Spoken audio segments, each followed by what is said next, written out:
साथियों, जैसा कि आप सभी को पता है कि हमने शुरू किया है जो नई बुक है एनसीईआरटी की, उसका हमने सीरीज चालू किया है क्लास 6 से लेके 10 तक, जो कि आप अगर कोई भी परीक्षा की तैयारी करते हैं जिसमें कि साइंस पूछा जाता है तो आपको काफ़ी हेल्प होने वाली है। ठीक है, तो इस वीडियो को एकदम step by step, line by line देखिएगा और समझिएगा। हम चीज़ों को लाइन बाय लाइन समझने का कोशिश इसलिए कर रहे हैं क्योंकि आजकल जो है क्वेश्चन इतने डीप आ रहे हैं कि अगर आप किसी भी बुक को लाइन बाय लाइन नहीं पढ़िएगा तो आप उस क्वेश्चन को नहीं कर पाइएगा। तो चलिए बिना टाइम वेस्ट के इस वीडियो को शुरू करते हैं और आपको बताते हैं कि क्या क्या आपको पढ़ना है और क्या क्या नहीं पढ़ना है। ठीक है, तो दोस्तों यहाँ पे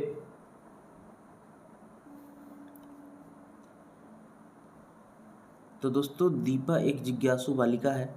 ठीक है, वह 11 वर्ष की है और हरियाणा प्रांत के एक नगर में रहती है। ठीक है, जिज्ञासा ये लड़की है दोस्तों। विद्यालय का नाम सत्र आरंभ हो चुका है। तो दोस्तों दीपा नाम की एक लड़की है, जैसा कि आपको यहाँ पे दिखाया गया है। वह 11 वर्ष की है और हरियाणा प्रांत के एक नगर में रहती है। विद्यालय का नया सत्र दोस्तों आरंभ हो चुका है। दीपा को विद्यालय के लिए नई वर्दी चाहिए। वर्दी यानी कि ड्रेस दोस्तों। उसका कद बढ़ गया है, जो उसकी हाइट बढ़ गई है, इसलिए वो नया ड्रेस बोल रही है लेने के लिए। उसकी माँ उसे एक कपड़े की दुकान पर ले जाती है। वह 2 मीटर कपड़े का टुकड़ा मांगती है। दुकानदार एक धातु की मापक छड़ से कपड़े का माप लेता है। उसके बाद दर्जी लचीले माप फीते से दीपा का वर्दी का माप लेता है। ये हुआ लचीला और एक होता है सॉलिड, ऐसा आपने देखा होगा। उसकी माँ दर्जी से कहती है कि वर्दी की लंबाई 4 अंगुल यानी 4 अंगुली के जितनी अगर चौड़ाई होती है से अधिक रखें। दोस्तों क्या आपको पता है कि क्या फीता और छड़ पैमाने के समान है, जो मेरी बड़ी बहन जयमिति बॉक्स में है। दोस्तों आपने अगर ज्योमेट्री बॉक्स देखा होगा, उसी की बात कर रहा है। 4 अंगुल से माँ का क्या तात्पर्य है, 4 अंगुल कहने से इसकी माँ का क्या तात्पर्य है, यही ये सोच रही है। ये आपको दिख रहा है सॉलिड और ये आपको लचीला फीता यहाँ पे दिखाया गया है। आगे बढ़ते हैं। दीपा अपने अनुभव विद्यालय के अपने मित्र अनीस, हरदीप, पद्मा एवं तस्नीम के साथ साझा करती है और इससे उनके बीच चर्चा आरंभ हो जाती है। आइए देखते हैं क्या चर्चा हो रही है। सबसे पहला टॉपिक है दोस्तों, हम कैसे मापते हैं किसी चीज़ को। ठीक, हरदीप कहता है, मैंने अपनी दादी माँ को अपने हाथ की लंबाई से कपड़ा मापते हुए देखा है। क्या आपने कभी किसी किसान को अपने खेत की क्यारियाँ बनाने के लिए खेत की लंबाई को मापते हुए देखा है? वह चलता जाता है और अपने कदमों की संख्या गिनता जाता है। दोस्तों हमने भी ऐसा किया है, कभी कभी अपने कदम से ही कुछ लंबाई को गेस करते हैं। अरे कदम ही नहीं, कभी कभी वे मापने के लिए अपने पैरों के पंजों की लंबाई का भी उपयोग करते हैं। बिल्कुल सही, अनीस ने ऐसा कहा। दीपा उत्साह से कहती है, शरीर के अंगों का उपयोग कर लंबाई मापना बहुत रोचक होगा। आ जाओ हम भी शरीर के अंगों का उपयोग करके कुछ मापते हैं। हमें क्या मापना चाहिए, वो लोग सोच रहे हैं। अच्छा आओ हम अपने कक्ष में रखे मेज की लंबाई मापते हैं, तस्नीम कहती है। पद्मा बात आगे बढ़ाते हुए कहती है, इसको मापने के लिए हम शरीर के किस अंग का उपयोग करें? दीपा कहती है, हम हाथ के पंजे की चौड़ाई का उपयोग करते हैं। दोस्तों भोजपुरी या हिंदी में इसको बीता बोला जाता है। इसी ये जो पंजा दिखाया गया है इसको मैं दिखाती हूँ कि यह कैसे किया जाता है। मैंने अपनी माँ को इसका उपयोग करते हुए देखा है, जैसा चित्र 5.1 में आपको दिखाया गया। वह इसे बालसित यानी हैंड स्पेन कहती है। हरदीप ने कहा, अच्छा आओ हम अपने माप को भी अंकित करते हैं। यहाँ पे दोस्तों सभी आदमियों के हाथ तो बराबर नहीं होते हैं, इसलिए यहाँ पे सभी ने अपना अपना हथेली से नापा उसको और यहाँ पे उसका डाटा दिया है। अनीस ने नापा तो 13 से थोड़ा अधिक हुआ, पद्मा का 13 हुआ, तस्मीन का 13 से थोड़ा कम हो गया, दीपा का 13 एवं 14 के बीच में हुआ, हरदीप का 14 ही रह पाया। पद्मा कहती है, अरे मेज की लंबाई माप में हम सभी ने जो नापा फीता बीता से तो भिन्न भिन्न प्राप्त हुई है। तब हम बलसितों में मेज की लंबाई के बारे में क्या कह सकते हैं? परंतु ये संख्याएं भिन्न क्यों होनी चाहिए? हरदीप विचारपूर्वक पूछता है। ऐसा किससे? वो पद्मा से पूछता है। ठीक, लेकिन तस्मीन कहती है कि मुझे लगता है कि इसका कारण हमारे बलिष्ठों की माप अलग अलग होना है। बिल्कुल सही है दोस्तों, बिल्कुल सही बोला। अनीस ने सुझाया, आओ इसकी जांच करते हैं। अब उन पांचों ने अपने बलिस्थ एक दूसरे के साथ रखे और इस निष्कर्ष पर पहुंचे कि उनके बलिस्थों की लंबाई भिन्न भिन्न है। दोस्तों आप भी अपना देखिएगा, किसी से कंपेयर करके आपके हाथ का साइज जो बीता का साइज है, फीता का साइज है, और किसी दूसरे के हाथ का साइज अलग अलग होता है। दीपा विचार पूर्वक कहती है कि संभवतः यही कारण है कि लोगों की वस्तु की लंबाई मापने के लिए पैमाने या मापन फीते का उपयोग करते हैं। बिल्कुल सही है दोस्तों, एक कोई मानक तो होना चाहिए, इसीलिए मानक फीते या मापन का उपयोग करते हैं। जब दीपा और उसके साथी अपने बालिश की लंबाई से मेज की लंबाई की तुलना करते हैं, तब मेज की लंबाई को बालिस्तों की संख्या के रूप में व्यक्त करते हैं। यहाँ मापन के लिए उपयोग में लाया गया बालिस्त एकमात्र यूनिट उदाहरण है। जैसे मान के चलिए दोस्तों, उसने 14 बालिस्त नापा। 14 बालिस्त क्या हो गया, हमारा एक यूनिट हो गया, ये लंबाई नहीं हुई दोस्तों। अंततः लंबाई दो भागों में व्यक्त की जाती है, संख्या और मात्रक। उदाहरण के लिए यदि मेज की लंबाई 13 बालिस्त के समान है तो 13 संख्या है और बालिस्त मापन के लिए चुना गया मात्रक है। ठीक है, इसको हम सिंगल अगर बोलेंगे कि 14 क्या है तो 14 यूनिट, इसमें कुछ डिफाइन नहीं होगा कि कितनी लंबाई है। लेकिन अगर हम वही बोलते हैं कि कोई चीज़ 14 मीटर है, या फिर कोई 14 cm है, या फिर कोई 14 इंच है, या फिर दोस्तों कोई बोल देगा कि 14 बीता है या फिर बालिस्त है। तथापि बालिस्त और उसके समान अन्य मात्रक जैसे हाथ, पैर, मुट्ठी या अंगुली की लंबाई भिन्न भिन्न व्यक्तियों की भिन्न भिन्न हो सकती है। अतः एक ऐसे मात्रक की आवश्यकता है जिसे अलग अलग लोगों द्वारा लिया गया एक ही लंबाई के समान हो। वही दोस्तों बात कर रहा है कि हर आदमी का तो एक समान नहीं होता है, इसलिए बोल रहा है अलग अलग आदमी का अलग अलग होता है, इसलिए हमें एक मानक की जरूरत पड़ेगी। आइए कुछ एक्स्ट्रा फैक्ट जानते हैं। प्राचीन काल से ही भारत में मापन प्रणालियों में एक समृद्ध इतिहास रहा है। प्राचीन भारत में भारतीय साहित्य में कुछ मात्रकों का वर्णन है, जैसे अंगुली की चौड़ाई, बहुअंगुल धनुष योजना आदि। उसका उपयोग कलाकृति, वास्तुकला, नगर नियोजन में होता था। बढ़ई और दर्जी जैसे पारंपरिक शिल्पकार आज भी अंगुल का उपयोग करते हैं। सिंधु सरस्वती, जो हड़प्पा सभ्यता से संबंधित है, के उत्खनन स्थलों से प्राप्त अनेक वस्तुओं में रेखांकित चिन्ह पाए गए हैं जो पैमाने हो सकते हैं। दूसरे यहाँ पे एक इम्पॉर्टेंट क्वेश्चन आ गया, हड़प्पा सभ्यता में भी ऐसा क्या मिला था आपको, चिन्ह पाए गए हैं। ये भी नोट कर लीजिएगा अपने नोटबुक में। आइए अब समझने का कोशिश करते हैं कि मानक मात्रक क्या होता है। संसार के विभिन्न भागों के समय के साथ साथ विभिन्न मात्रक प्रणालियाँ विकसित हुई। तथापि जब लोगों ने एक साथ एक स्थान से दूसरे स्थान की यात्रा करना आरंभ किया, तब इससे बहुत भ्रम उत्पन्न हुआ। इसका परिणाम यह हुआ कि संसार के विभिन्न देश एक साथ आए मापन के मात्रकों के विषय में एकमत होने लगे और उन्हें अपनाने लगे। आजकल उपयोग में लाई जाने वाली मात्रक प्रणाली को अंतर्राष्ट्रीय मानक प्रणाली या मात्रक प्रणाली अथवा एसआई पद्धति के रूप में जाना जाता है। यहाँ पे इसका दोस्तों कहने का मतलब ये है कि जैसे मान के चलिए हमारे देश में कुछ और मात्रक माना जा रहा है और किसी देश में कुछ और मात्रक माना जा रहा है, तो इसको एकमत होकर सबने क्या किया, एक एसआई प्रणाली बनाई दोस्तों, जो कि सभी देशों को मानना है। इसी को बोल रहे हैं इंटरनेशनल सिस्टम ऑफ यूनिट। ठीक है, एसआई पद्धति या फिर अंतर्राष्ट्रीय मात्रक प्रणाली। आइए लंबाई का एसआई मात्रक दोस्तों डायरेक्ट एग्जाम में पूछा जाता है कि क्या होता है, तो लंबाई का एसआई मात्रक यहाँ पे साफ साफ मोटे शब्दों में लिखा है, मीटर होता है। इसका प्रतीक क्या होता है, एम होता है। चित्र 5.2 में एक मीटर पैमाना दर्शाया गया है। एक मीटर को 100 बराबर भागों में विभाजित किया जाता है। प्रत्येक भाग को 1 सेंटीमीटर कहते हैं।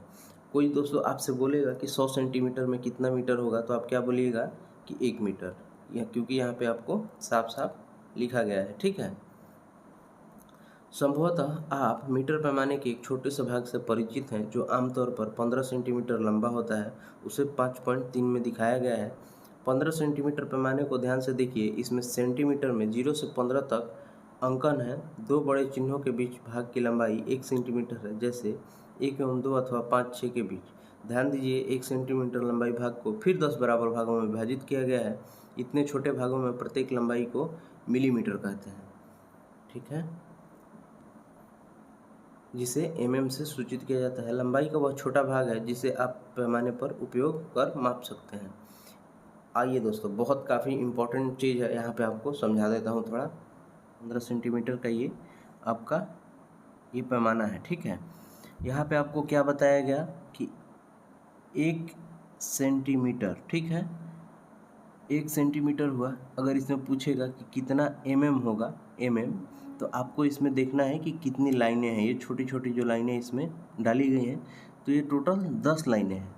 यही कहने का इसका मतलब है कि 0 से 1 के बीच कितना हो जाएगा आपका, 1 सेंटीमीटर में कितना होगा, बराबर 10 ठीक है। यही इसका कहने का मतलब है। और आपको अगर बोल देगा कि 1000 मीटर, बोल देगा 1000 मीटर बराबर कितना सेंटीमीटर दोस्तों, तो आपको क्या करना है, 1000 मीटर गुणा कितना 100, क्योंकि 1 मीटर में कितना होता है 100 सेंटीमीटर, इसलिए 1000 मीटर में कितना सेंटीमीटर, इतना। अगर पूछ देगा कि 1 मीटर में कितना सेंटीमीटर दोस्तों, आप क्या बताइएगा, 100 सेंटीमीटर। और यही अगर आपसे पूछ दे कि 1 सेंटीमीटर में कितना तो आप क्या बताइएगा, 10 यही चीज़ यहाँ पे समझाया गया है। बड़ी लंबाई मापने के लिए हम बड़े मात्रक किलोमीटर का उपयोग करते हैं, जो 1000 मीटर के बराबर, और छोटी लंबाई मापने के लिए हम छोटे मात्रक का उपयोग करते हैं, जैसे सेंटीमीटर या मिलीमीटर। यहाँ पे आपको साफ साफ शब्दों में दिखाया गया है कि 1 किलोमीटर में कितना मीटर हो जाता है, 1000 मीटर। 1 मीटर में कितना सेंटीमीटर होता है, तो 100 सेंटीमीटर। 1 सेंटीमीटर में कितना होता है, तो 10 ये दोस्तों आपको याद रखना है, आगे बहुत काम करेगा। आइए आप कुछ एक्स्ट्रा फैक्ट आपको बताते हैं। आप कुछ पैमानों में एक अन्य प्रकार के अंकन भी देखा होगा। इस पैमाने में यह अंकन इंच में है। ये जो दोस्तों नीचे आप देख रहे हैं, ठीक है, ये वाला 1 इंच में कितना सेंटीमीटर होता है, लगभग 2.54 सेंटीमीटर होता है। ये आपको याद रखना है। पहले के दिनों में लंबाई मापने के लिए इंच, फुट जैसे मात्रकों का उपयोग होता था और अभी भी होता है, ठीक है, कुछ लोग करते हैं। आइए अब हम लंबाई मापने की सही विधि को समझते हैं और कैसे लंबाई मापा जाता है। किसी वस्तु की लंबाई मापने के लिए हमें एक उपयुक्त पैमाने की आवश्यकता होती है। उदाहरण के लिए, यदि आपको अपनी पेंसिल की लंबाई मापनी है तो आप 15 सेंटीमीटर पैमाने का उपयोग करेंगे, जो ऊपर हमने आपको फिगर में दिखाया।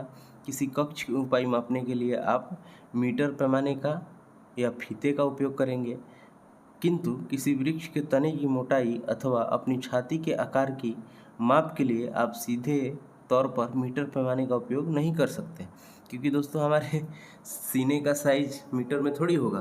कितना भी किसी का होता है 85 सेंटीमीटर, किसी का होता है लगभग, मान के चलिए कुछ लोगों का होगा 100 सेंटीमीटर, तो 1 मीटर का पैमाना आपको कहाँ मिलेगा, ठीक है। ऐसे मापों के लिए दर्जी फीते जैसा लचीला मापन फीता अधिक उपयोग होता है। दोस्तों आपने टेलर के दुकान पे देखा होगा, जो लचीला फीता होता है उसकी बात कर रहा है। लंबाई का मापन करते समय हम कुछ सावधानियां बरतने की आवश्यकता होती है। आइए वो क्या क्या होती है वो देखते हैं। पैमाना रखने की सही विधि क्या है, इसको सीधा रखना है और इसको टेढ़ा नहीं रखना है। टेढ़ा रखने से क्या होगा, हमारा मेजरमेंट गलत आएगा। वही चीज़ यहाँ पे बताएगा। पैमानों को वस्तु के संपर्क में और इसकी लंबाई के अनुदिश साथ साथ रखिए, जैसा कि चित्र 5.4 में दिखाया गया है। आइए, पैमाने को पढ़ते समय आंखों की सही स्थिति भी दोस्तों होनी चाहिए, ठीक है। यहाँ पे देखिए, क इस साइड से दिख रहा है तो उसको क्या दिखेगा, ये वाला पोर्शन दिखेगा। और दोस्तों अगर ख दिखेगा तो ख कहाँ से दिखेगा, सीधा, और ग देख रहा है इधर से, तो इसमें से तीनों में सही किसका है दोस्तों, तो ख का। आइए वही चीज़ आपको यहाँ पे बताने का कोशिश कर रहा है। यदि आप एक पेंसिल के पैमाने के संरेखित कर उसका उपयोग माप लेने का प्रयास करें, तो आपकी आँख की स्थिति पेंसिल की नोक के ठीक ऊपर होनी चाहिए। यही वाली परिस्थिति दोस्तों आपको बता रहा है, जो ख परिस्थिति है, ऐसा आपको देखना है, तभी वो सही स्थिति में आप मेजरमेंट कर पाएंगे। यदि पैमाने के सिरे टूटे हो तो लंबाई का मापन कैसे करें। ये दोस्तों बोल रहा है कि अगर ये टूट गया हो तो इसकी मापन कैसे करें, ये चीज़ आपको बताया गया है। यदि पैमाने के सिरे टूटे हों तो क्या करेंगे हम। यदि किसी पैमाने के सिरे टूटे हैं, शून्यांक स्पष्ट नहीं है, तब इसका उपयोग मापन के लिए किया जा सकता है। हम लोग भी करते हैं। ऐसे पैमाने के लिए किसी अन्य पूर्णांक जैसे 1 सेंटीमीटर, जो कि चित्र 5.6 में दिखाया गया है, आइए देखते हैं। ये देखिए, ये टूट गया है। यहाँ से आगे पढ़ते हैं, फिर आपको समझाते हैं। का उपयोग करते हैं। इसके उपरांत आपको दूसरे सिरे के पाठ्यक्रम से इस पूर्णांक का पाठ्यक्रम को घटाना चाहिए। उदाहरण के लिए चित्र 5.6 में एक सिरे का पाठ्यांक 1 सेंटीमीटर तथा दूसरे सिरे का पाठ्यांक 10.4 सेंटीमीटर। ये देखिए दोस्तों, यहाँ पे आपको एक सिरे का पाठ्यांक कितना दिख रहा है, 1, और यहाँ पे क्या दिख रहा है, 10.4। ठीक है, अब इसको आप कैसे मेजरमेंट करिएगा। ठीक है, तो आपको वही बोल रहा है कि वस्तु की लंबाई कैसे निकालेंगे, तो 10.4 सेंटीमीटर में से 1.1 सेंटीमीटर को घटाना पड़ेगा, क्योंकि हमने इधर का पोर्शन छोड़ दिया है। हमने कितना छोड़ा है, 1 सेंटीमीटर। अगर हमने यहाँ से कोई वस्तु नापी होती 2 सेंटीमीटर से, तो हमको कितना माइनस करना होता, 10.4 में से 2 सेंटीमीटर माइनस करना होता, तो कितना हो जाता दोस्तों आपका 8.4 सेंटीमीटर। लेकिन हमने 1 सेंटीमीटर से लेकर नापा है, तो कितना हो गया, 9.4 सेंटीमीटर। वही बता रहा है दोस्तों आपको यहाँ पे। ठीक है, आइए, दृष्टिबाधित विद्यार्थियों की लंबाई माप। अच्छा, ये बहुत इंपॉर्टेंट क्वेश्चन दोस्तों। अगर मान के चलिए कोई विद्यार्थी अंधा है, तो कैसे किसी चीज़ को माप सकता है, तो उसके लिए एक दोस्तों ब्रेल आता है, ब्रेल लिपि आपने सुना होगा। वही दोस्तों यहाँ पे उसी टाइप का स्केल बना है। इस पे उभरे अंकन बिंदु वाले पैमाने का उपयोग होता है, जिससे वह स्पर्श छू छू के महसूस कर करके और पता लगाते हैं साइज का। ठीक है, आइए अब आगे बढ़ते हैं। लंबाई लिखते समय मात्रक लिखना ना भूलें। दोस्तों ये काफ़ी इंपॉर्टेंट है, जैसा हमने ऊपर में आपको बताया। जैसे मान के चलिए हमने सिर्फ लंबाई 10 लिख दिया, 10 क्या, ये सिर्फ दोस्तों हमारा यूनिट हुआ। लेकिन इसमें अगर हम मात्रक इसका नहीं लिखेंगे कि मीटर में है, कि सेंटीमीटर में है, कि एमएम में है, कि किलोमीटर में है, तो दोस्तों ये अधूरा है। आपको मात्रक लिखना ही लिखना है। अंततः आपके परिणाम के 2 भाग होंगे, एक भाग अंक और दूसरा भाग मापन का मात्रक। ये हुआ हमारा अंक, ये हुआ मापन का मात्रक। आपकी कक्षा में आपके कुछ मित्रों ने उन्हीं वस्तु की लंबाई मापी होगी जिनका मापन आपने किया है। आपके द्वारा मापी गई वस्तु की लंबाई की तुलना अपने मित्रों द्वारा मापी गई लंबाई वस्तु को जो नापा है, क्या उसके समान है या थोड़ी भिन्न है। यदि समान नहीं है तो भिन्न होने की संभावित कारणों पर चर्चा करें। दोस्तों भिन्न किस कंडीशन में होगा, जब या तो आपने सही नहीं मापा होगा या फिर आपके दोस्त ने सही नहीं मापा होगा। अगर आप मापक पैमाने से किसी चीज़ की लंबाई को मापते हैं तो सभी दोस्तों की या फिर आपकी लंबाई समान आएगी। ठीक है, बस मापने का आपका तरीका समान होना चाहिए। आइए काफ़ी इंपॉर्टेंट फैक्ट देखते हैं यहाँ पे। मात्रक के प्रतीक हिंदी में भी वही रहते हैं जो हम अंग्रेजी में लिखते हैं। दोस्तों ऐसा नहीं है कि हम हिंदी में मीटर लिखते, इंग्लिश में मीटर लिखते हैं तो हिंदी में कुछ और लिखेंगे। दोस्तों हिंदी में भी मीटर ही होगा। अतः किलोमीटर का संकेत km, मीटर का m, सेंटीमीटर का cm और मिलीमीटर का mm वही चीज़ बता रहा है। ध्यान दें कि इन संकेतों का पहला अक्षर भी अंग्रेजी वर्णमाला का छोटा अक्षर ही होगा। ये दोस्तों यहाँ पे बहुत सारे लोग तो गलती करते हैं दोस्तों। कोई कोई mm ऐसे लिख देता है, ऐसे। दोस्तों ये mm आपका गलती है। ये क्या बोल रहा है कि दोनों जो आप लेटर लिखिएगा, चाहे वो किलोमीटर हो, mm हो, सेंटीमीटर हो, कैसा होगा, दोनों स्मॉल में ही होगा। वही चीज़ आपको बता रहा है। जब तक ये वाक्य के आरंभ में न आ रहे हो।